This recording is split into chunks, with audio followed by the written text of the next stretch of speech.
जाकर रण में ललकारी थी, वो तो झांसी की झलकारी थी। गोरों से लड़ना सिखा गई, वो भारत की ही नारी थी। आज के दिन वीरांगना झलकारी बाई का जन्म दिवस है 22 नवंबर को।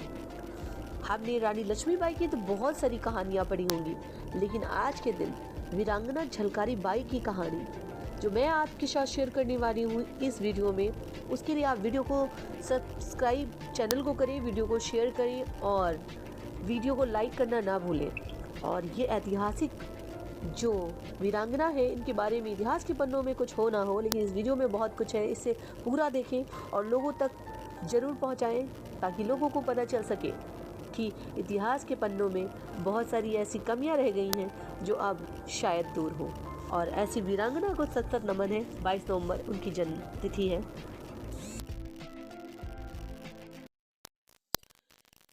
आपने कितना भी इतिहास पढ़ा हो, लेकिन जब भी बात राजा की आती है तो लोग उसके बारे में बहुत इंटरेस्टिंग स्टोरीज पढ़ते हैं। लेकिन कोई राजा, कोई सूरवीर सैनिक, कोई भी योद्धा अपने सेनापति के बिना अधूरा होता है।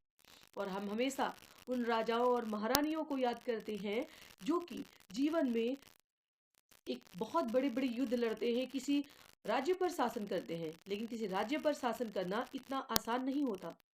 उसके पीछे होती है उन सेनापतियों और सैनिकों की मेहनत जो शायद नज़रअंदाज तो नहीं की जा सकती। और आज ऐसी ही एक सेनापति के बारे में मैं आपको बताने वाली हूँ जिनका योगदान अतुलनीय है, जिन्हें भुलाया नहीं जा सकता। झलकारी बाई जो खूब लड़ी मर्दानी, वो तो झांसी वाली रानी यानी रानी लक्ष्मीबाई की सेनापति थी। और उनके साहस और वीरता की जो कहानी है वो अपने आप में आपको प्रभावित करने वाली है। तो आज का दिवस उनके नाम है। उनके बारे में ये पूरी कहानी जानने के लिए वीडियो को शेयर ज़रूर करें और पूरा ज़रूर देखें। कमेंट सेक्शन में आप यस नो, अगर आपको कहानी अच्छी लगी तो ज़रूर यस लिखें। और आपको ऐसी इन्फॉर्मेशन वाली वीडियोस मिलती रहे उसके लिए आप चैनल को सब्सक्राइब करना ना भूलें, ताकि मैं ऐसी इन्फॉर्मेशन वाली वीडियोस आपके लिए बनाती रहूं और आप ऐसे ही वीडियोस को शेयर करते रहें, ताकि हर दिन का जो महत्व है वो लोगों तक पहुंचता रहे। और हमारे देश में ऐसी ऐसी वीरांगनाएं हैं जिनका जीवन में बहुत महत्व रहा है। रानी, महारानी या राजा या महाराज होने के बाद यदि कोई व्यक्ति इतना मेहनत करता है अपने राज्य साम्राज्य के लिए तो वो होते हैं सेनापति हैं। और एक ऐसी सेनापति की कहानी मैं आज आपको बताने वाली हूँ, उनके जन्म से लेकर उनके जीवन के बारे में। तो वीडियो को शेयर ज़रूर करिएगा, चैनल को सब्सक्राइब करना ना भूलें। इतिहास कभी कभी न्याय नहीं कर पाता और कुछ लोग ऐसे गुम हो जाते हैं जिनका शायद गुम होना इतिहास के लिए एक कर्स है। ऐसी ही कहानी है झलकारी बाई की। झलकारी बाई ने अपना श्रृंगार किया, बढ़िया से बढ़िया कपड़े पहने, ठीक वैसे ही जैसे रानी लक्ष्मीबाई पहना करती थी। गले में हार न था परंतु कांच की गुड़ियों की माला थी।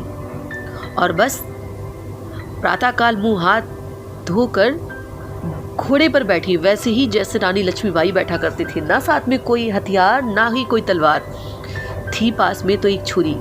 थोड़ी ही दूर पर गोरों का पहरा लगा हुआ था। अंग्रेज रानी लक्ष्मीबाई को ढूंढ ही रहे थे। झलकारी बाई को टोका गया कि कहाँ जा रही हो, कौन हो। झलकारी ने टोकने पर उत्तर दिया, हम तुम्हारे जडैल के पास जाऊता है। यदि कोई हिंदुस्तानी इस भाषा को सुनता तो उसकी हंसी तो बिल्कुल नहीं रुकती। एक गोरा हिंदी के कुछ शब्द जानता था, बोला कौन। रानी बोली, झांसी की रानी लक्ष्मीबाई। झलकारी ने बड़ी हेकड़ी के साथ जवाब दिया। गोरों ने उसे घेर लिया। उन लोगों ने आपस में तुरंत सलाह कर डाली, जनरल रोज के पास अविलंब ले चलना चाहिए। उनको घेर कर गोरे अपनी छावनी की ओर बढ़े। शहर भर में गोरों में तो हल्ला ही मच गया कि झांसी की रानी पकड़ी गई है। गोरे सिपाही खुशी से पागल हो उठे। उनसे बढ़कर पागल इस समय शायद कोई नहीं था। और झलकारी बाई उन्हें मूर्ख बनाने में सफल रही। उनको विश्वास था कि मेरी जांच पड़ताल और हत्या में जब तक अंग्रेज उलझेंगे तब तक रानी को इतना समय मिल जाएगा कि वो काफ़ी दूर निकल जाएंगी, क्योंकि उनका इरादा ही था कि झांसी की रानी लक्ष्मीबाई के जीवन को सुरक्षित करना। क्योंकि महिला दल की वो सेनापति कही जाती थी और एक सेनापति का जो फर्ज था उसे वो बखूबी ही निभा रही थी। झलकारी बाई की ये दास्तान हमें मशहूर साहित्यकार वृंदालाल वर्मा के ऐतिहासिक उपन्यास झांसी की रानी लक्ष्मीबाई में मिलती है। सवाल है कि झांसी की रानी लक्ष्मीबाई की कहानी में झलकारी कैसे और कहां से आ गई। जंगे आज़ादी में एक स्त्री जिसके हौसले और बहादुरी को इतिहास के दस्तावेजों में जगह नहीं मिली, आम लोगों ने उसे अपने दिलों में जगह दी। किस्से, कहानियों, उपन्यास, कविताओं के जरिए पीढ़ी दर पीढ़ी जिंदा रखा। सालों बाद उनकी कहानियां दबे कुचले समाज ने आगे रखी और वो प्रेरणा का स्रोत बनी। 1857 की पहली जंगे आज़ादी का जिक्र जब आता है तो झांसी की रानी का जिक्र लाजमी तौर पर आ जाता है। ऐसा कहा जाता है कि रानी जो थी, झांसी की रानी, उनके कंधों से कंधा मिलाकर झलकारी बाई भी अंग्रेजों से लड़ी थी। अंग्रेजों के खिलाफ राष्ट्रीय आंदोलन के इतिहास की किताबों में समाज के दबे कुचले वंचित समुदाय के लोग लगभग गायब हैं। रानी लक्ष्मीबाई का नाम तो हम ज्यादातर लोगों के मुंह से सुन ही लेते हैं, लेकिन झलकारी बाई ने जिस तरह रानी लक्ष्मीबाई को उस समय हौसला दिया, उनके साथ कंधे से कंधा मिलाए रखा, वो अपने आप में अद्भुत था। और जो रानी लक्ष्मीबाई की सेनापति थी झलकारी बाई, उनका इतिहास के पन्नों में नाम भले ही न दर्ज हो, लेकिन उनका एक अपना ही महत्व है। उनकी वीरता की अपनी ही एक कहानी है जो बेमिसाल है। ये महान शख्सियत झलकारी बाई कौन है? मेरे साथ जुड़े रहिए। मैं social activist advocate Tanishka. JDF live में आज के दिन 22 नवंबर को सेलिब्रेट हो रहा है झलकारी बाई का जन्म दिवस, और इनके बारे में, इनकी रोचक कहानी के बारे में आगे बने रहने के लिए चैनल को सब्सक्राइब करें और वीडियो को शेयर करना ना भूलें, ताकि ऐसी ऐतिहासिक घटनाएं और ऐतिहासिक पर्सनालिटी के बारे में हमारे आने वाली पीढ़ियां ज़रूर समझें। 22 नवंबर 1830 को झांसी में एक दलित परिवार में जन्मी झलकारी बाई अपने माता पिता की इकलौती संतान थी। झलकारी बाई के माता पिता बचपन में ही उन्हें छोड़कर चले गए, यानी कि उनका निधन हो गया था। गरीब और दलित परिवार में होने के कारण झलकारी बाई स्कूली शिक्षा हासिल नहीं कर पाए, लेकिन उन्होंने अपना बचपन घुड़सवारी और हथियार चलाने में ज़रूर बिताया और वो उसमें बहुत ही ज़्यादा एक्सपर्ट हो गई। झांसी की लोक कथाओं में झलकारी बाई का जिक्र भी बहुत खूब होता है और कहा जाता है कि एक बार उनके गांव में रहने वाले एक व्यापारी के घर डाकू आ गए थे। तब झलकारी बाई ने अकेले ही उन डाकुओं को भगाने में अपना लोहा मनवा लिया था। ऐसा भी कहा जाता है कि एक बार शेर ने उन पर हमला कर दिया था, उन्होंने अकेले ही कुल्हाड़ी से शेर को मार डाला था। तो उनकी हिम्मत की कहानियाँ, हौसले की कहानियाँ तो बेमिसाल हैं। कहते हैं कि झलकारी बाई से रानी लक्ष्मीबाई की मुलाकात कैसे हुई।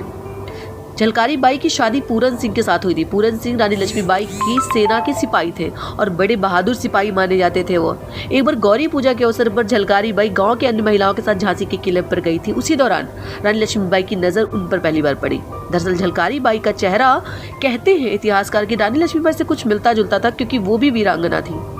यही वजह है कि रानी लक्ष्मीबाई ने झलकारी बाई को नोटिस किया और जब उन्हें पता चला कि झलकारी बाई उनकी सेना की एक सिपाही की पत्नी है, तो रानी ने उन्हें अलग से बातचीत करने के लिए बुलाया। तब रानी को झलकारी बाई की वीरता के बारे में पता चला। उन्होंने तुरंत ही अपनी महिला टुकड़ी में सेनापति बनाकर उन्हें अपने सेना में शामिल कर लिया। इसके बाद झलकारी बाई ने हथियार चलाने और तोप चलाने का प्रशिक्षण भी हासिल किया।